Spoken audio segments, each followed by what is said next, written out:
What happens when a single act of cruelty unravels a man's life? The sun beat down on the cracked pavement of Willow Street, where the air hummed with the usual small-town chatter. But today, something was different. A crowd gathered, their murmurs rising like a storm brewing.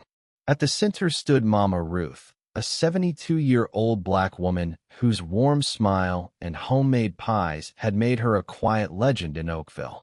Her gray hair was pulled back tightly, her apron still dusted with flour from the morning's baking. She stood tall despite the weight of years, her eyes sharp and unyielding.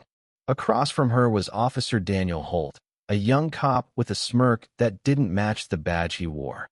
In his hand, an empty plastic water bottle glistened under the noon sun. Water dripped from Mama Ruth's face, soaking her dress, pooling at her feet. It started with a misunderstanding, so Holt would later claim. Mama Ruth had been handing out flyers for a community fundraiser, her voice soft but firm as she spoke of unity and rebuilding the local youth center. Holt, patrolling the square, saw her presence as a challenge to his authority. "Move along, old lady," he'd snapped, his tone laced with contempt. When she didn't budge, citing her right to stand on public ground, he'd grabbed the bottle from his belt and poured it over her head. The crowd gasped. Some laughed nervously, others shouted in protest. Mama Ruth didn't flinch. She wiped the water from her eyes and said, "You'll regret that, son." Holt laughed, tossing the bottle aside. He didn't know who she was not really. To him, she was just another face in a town he'd never bothered to understand. But Mama Ruth was no ordinary woman. Her son, Marcus, was a name whispered in the halls of power. A civil rights attorney who'd taken down corrupt officials across the state, Marcus had a reputation for turning whispers of injustice into roaring headlines. He was in town that week, visiting his mother, and word of the incident reached him before the water had dried from her dress. By dusk, the town square was a different kind of battleground. Marcus arrived, his suit crisp, his eyes burning with a quiet fury. He didn't raise his voice, but when he spoke, the crowd fell silent. "Officer Holt," he said, stepping forward, "you've made a mistake that will cost you." Holt's smirk faltered. Marcus held up his phone, where a video of the incident recorded by a bystander was already circulating online. The comments were brutal, disgusting, racist. "Fire him." Holt tried to backtrack, stammering about keeping order, but Marcus was relentless. He'd already contacted the mayor, the police chief, and a local news outlet. By morning, the story was everywhere.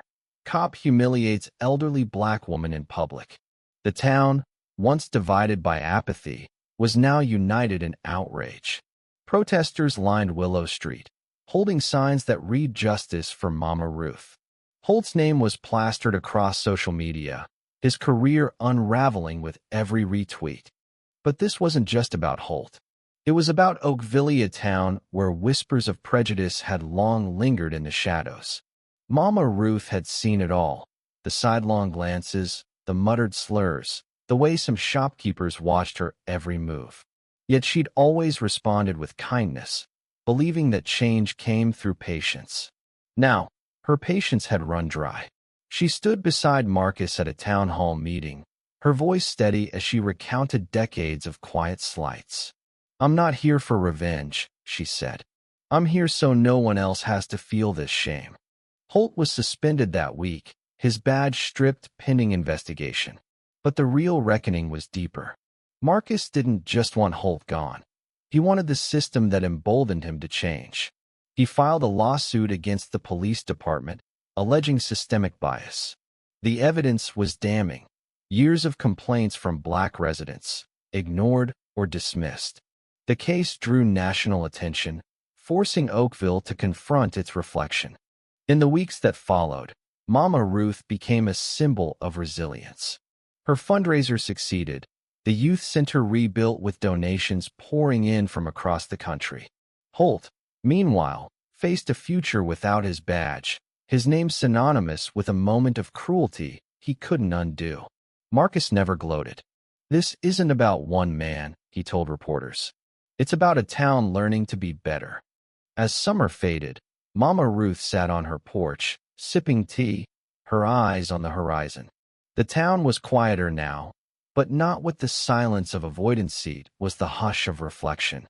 Oakville was changing, slowly, painfully, and Mama Ruth, drenched but unbroken, had shown them how. Thank you for listening. If you find it interesting, please like and subscribe to follow the next stories.